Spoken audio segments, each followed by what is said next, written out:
Hola, ¿qué tal? Estamos ya aquí listos para continuar con esta serie de devocionales que hemos llamado Hábitos para mejorar tu vida. Estamos viendo el hábito, formar el hábito de congregarte.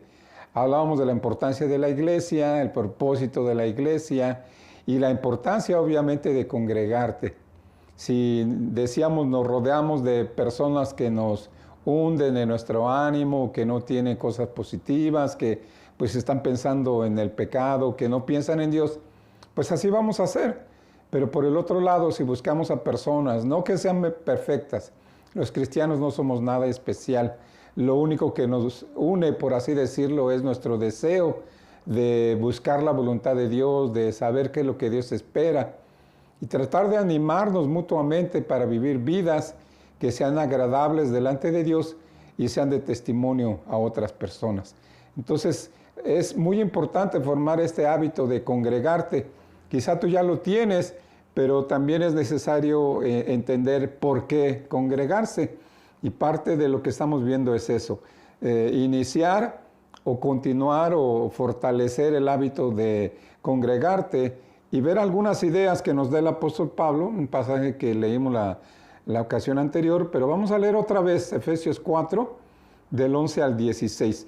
Ya vimos algunos versículos, hoy vamos a continuar, pero a manera de repaso vamos a leer otra vez Efesios 4, del 11 al 16. Dice así la palabra del Señor: y Él mismo constituyó a unos apóstoles, a otros profetas, a otros evangelistas, a otros pastores y maestros, a fin de perfeccionar a los santos para la obra del ministerio, para la edificación del cuerpo de Cristo, hasta que todos lleguemos a la unidad de la fe y del conocimiento del Hijo de Dios, a un varón perfecto, a la medida de la estatura de la plenitud de Cristo, para que ya no seamos niños fluctuantes, llevados por doquiera de todo viento de doctrina, por estratagema de hombres que para engañar emplean con astucia las artimañas del error, sino que siguiendo la verdad en amor, crezcamos en todo en aquel que es la cabeza, esto es, Cristo, de quien todo el cuerpo,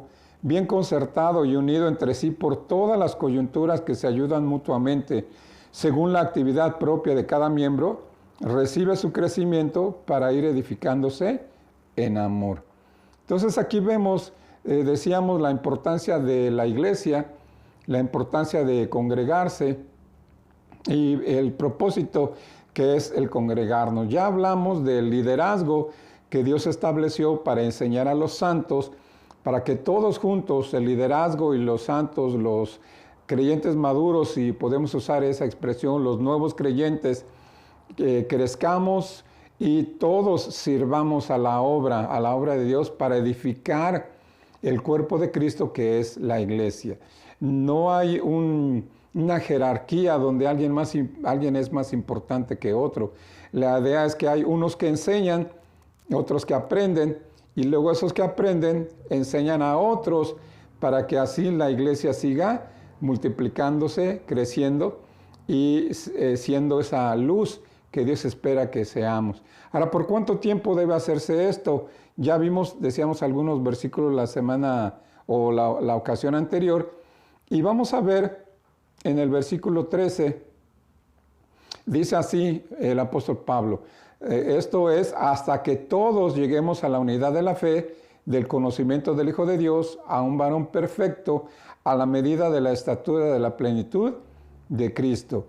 Esto debe hacerse hasta que todos, dice, lleguemos, todos, tanto el liderazgo como los nuevos creyentes o los que apenas están empezando, los que apenas llegaron a la iglesia, que todos lleguemos a una cierta unidad de la fe, que todos creamos lo mismo, que Cristo murió por nosotros en la cruz, Él pagó el precio de nuestros pecados, el castigo, pero resucitó, fue sepultado, pero al tercer día resucitó como muestra del poder de Dios, que ese poder puede transformar nuestras vidas. Entonces en la iglesia nos va a servir para eso, para que todos tengamos un conocimiento, para que todos estemos unidos en la fe. Y luego dice también en el conocimiento, ¿pero de qué? El conocimiento del Hijo de Dios. Esto es que necesitamos conocer a Cristo, conocer al Señor Jesús. Y conocerlo significa ser como Él, buscar ser como Él, para que de esa manera la gente pueda ver que Cristo vive en nosotros y a través de nosotros, y como iglesia podamos atraer a otras personas para que sigan al Señor Jesucristo. Luego dice este mismo versículo que todo esto debe ser a la medida de la estatura de la plenitud de Cristo, a un varón perfecto. Entonces nuestro ejemplo en la iglesia debe ser el Señor Jesús. Ciertamente hay hermanos muy dignos de imitar, pero todos somos pecadores. Somos pecadores redimidos por la sangre de Jesús, pero pecadores al fin y al cabo. Entonces nuestro ejemplo debe ser el Señor Jesús, ese varón perfecto. Y ese varón perfecto nunca nos va a fallar. Así que imitemos a nuestros hermanos que son fieles, que son trabajadores, que son maduros, que son responsables, pero siempre imitemos a nuestro Señor Jesucristo. Ahora dice el siguiente versículo, ¿por qué debe darse esta enseñanza? ¿Por qué todos debemos buscar esta unidad de la fe y del conocimiento del Hijo de Dios? Yo he escuchado a algunos hermanos cuando a veces se les pide o se les pregunta si leen la Biblia o si la estudian, dicen, no, pero si yo no quiero ser pastor, yo no quiero ser líder de la iglesia, yo nada más soy un miembro. Pero la idea de la iglesia, dice aquí, es que todos, no solamente el liderazgo, sino también los demás santos. Y luego dice en el siguiente versículo, mencionaba yo, el versículo 14, dice, para que ya no seamos niños fluctuantes, llevados por doquiera de todo viento de doctrina, por estratagema de hombres que para engañar emplean con astucia las artimañas del error. Ahora, algo que nosotros vemos aquí, el propósito de la enseñanza, el propósito de que todos crezcamos, es que dejemos de ser niños. Ahora dice niños fluctuantes, niños que llega una persona, les dice algo y ahí se van. Y llega otra y se van para otro lado. Y que realmente no están seguros ni siquiera de lo que creen, porque no leen la Biblia, porque no estudian, porque a veces no se congregan, porque a veces no se congregan pero no ponen atención, sus oídos, su mente, su corazón está en otro lado. Y realmente el hecho de congregarse no es un hábito que busquen para crecer, sino a veces el congregarse para algunos es nada más como baños de pureza. De que pues yo voy al templo, yo sí voy a la iglesia, yo sí me congrego, pero su vida sigue igual. Pasan los años y los años y los años y siguen igual de inmaduros, igual de irresponsables. Una vez escuché a un hermano que decía que hay personas que envejecen en el Evangelio, realmente no crecen. Pasan años y años y años y siguen iguales. Pero la idea es que cada año, cada mes, cada día seas diferente, cada vez más conforme a la imagen de tu Señor y de mi Señor Jesucristo. Que no seamos niños fluctuantes, porque dice que hay hombres que por deseo de engañar usan con astucia las artimañas del error. Hay personas que a veces usan la Biblia, pero la tuercen, la enseñan de manera equivocada, nada más para tener gente que les siga, no necesariamente para que sean salvos, no necesariamente para que se acerquen a Dios. A veces ellos mismos se engañan y tienen un grupo, pero en realidad no siguen las enseñanzas de nuestro Señor Jesús, no siguen la sana doctrina. Y aquí dice Pablo que todos, el liderazgo, los nuevos, los que tienen poco, los que tienen un poquito más de tiempo en el Evangelio, todos debemos crecer, todos debemos intentar seguir al Señor Jesús, todos debemos tener como ejemplo a nuestro Señor Jesús para que no nos desviemos, para que seamos hombres maduros, que como decíamos, no busquemos atención, no busquemos que nos cuiden, que nos protejan, que parte de la función de la iglesia es esa, pero no siempre. Los bebés son bonitos, son hermosos los bebés, pero imagínense tener un bebé de 20, 25, 30 años. No, pero sin embargo así hay cristianos en la iglesia que tienen 10, 15, 20 años en el Evangelio y todavía, Ay, es que el pastor no me visita. Ay, es que no me hablaron por teléfono. Ay, es que... Y estamos ahí nada más quejándonos cuando la idea es ser hombres maduros.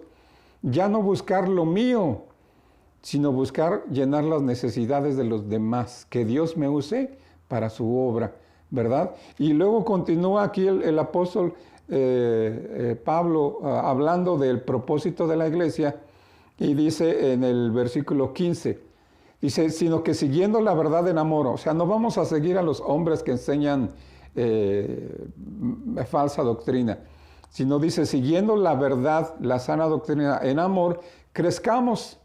Otra vez la idea de crecer, dice, en todo, en aquel que es la cabeza, esto es Cristo, la cabeza de la iglesia, el líder de la iglesia es el Señor Jesús. Necesitamos crecer en Él, necesitamos crecer en su conocimiento, el conocimiento de su voluntad, de su plan para nuestra vida, en tratar de ser cada día más semejantes a Él, ¿verdad? Ese es el propósito de la iglesia, que todos lleguemos a esta unidad de la fe, a este conocimiento del Hijo de Dios, que todos crezcamos en nuestra semejanza al Señor Jesucristo. Y después, versículo 16, ya prácticamente para terminar, dice, de quien todo el cuerpo, esto es la cabeza y luego todo el cuerpo, bien concertado y unido entre sí por todas las coyunturas que se ayudan mutuamente según la actividad propia de cada miembro, el cuerpo recibe su crecimiento para ir edificándose en amor. Otra vez, la palabra que Pablo usa mucho. ¿Por qué debemos hacer las cosas? ¿Por qué debemos ir a la iglesia? ¿Por qué debemos formar el hábito de congregarnos? ¿Por qué debemos llegar a una iglesia y no solamente buscar recibir, sino dar por amor a Dios? Y ahora, como dice el apóstol Juan, nosotros le amamos a Él porque Él nos amó primero.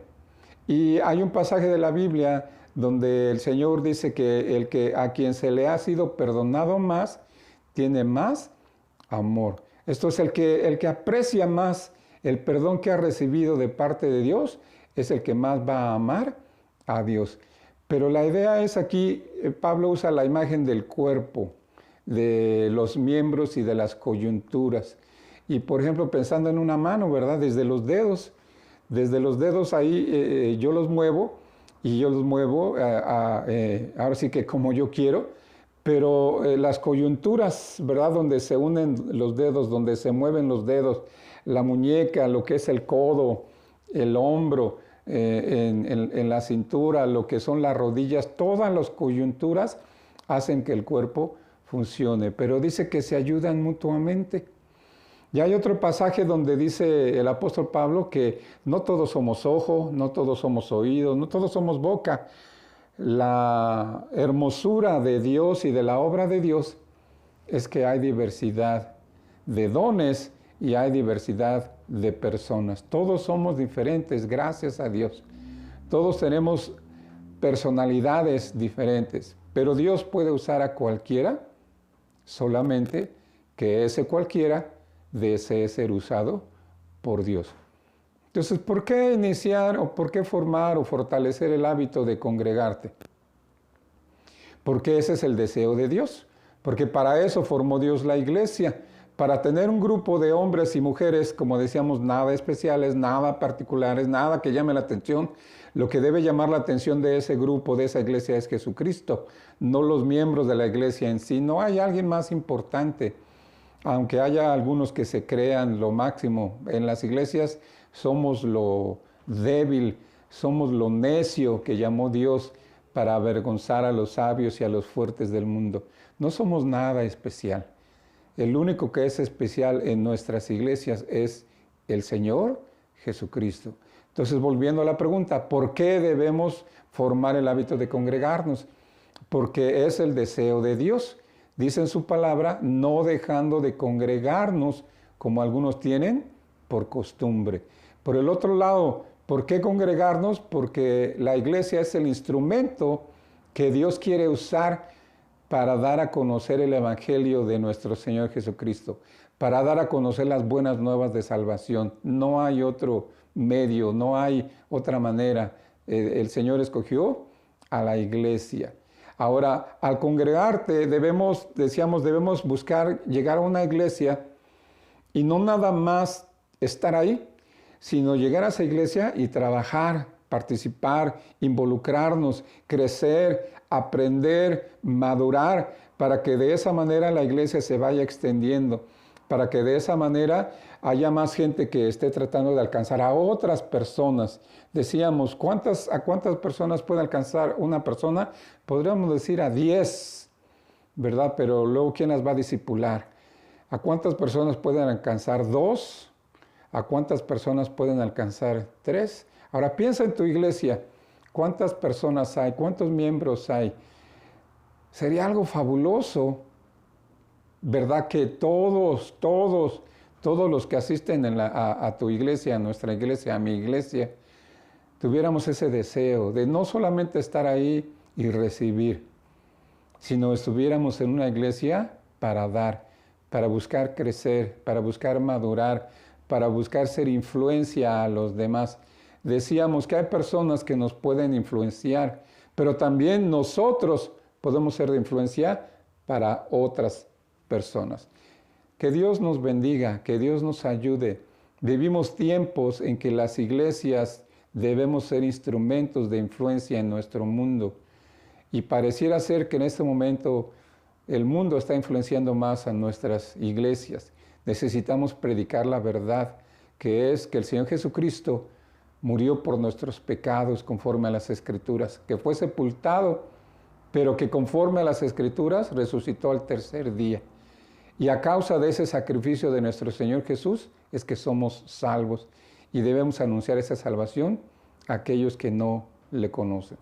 Entonces, si tú te estás congregando, trata de que tu congregarte, de ir a tu iglesia, sea más significativo, sea más productivo. Involúcrate en tu iglesia, trabaja en la iglesia, pregúntale a tu pastor qué puedes hacer tú.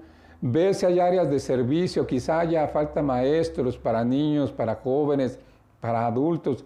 Quizá haya alguien que necesite hacerse cargo de la visitación, del discipulado, de organizar cosas para que la iglesia funcione mejor.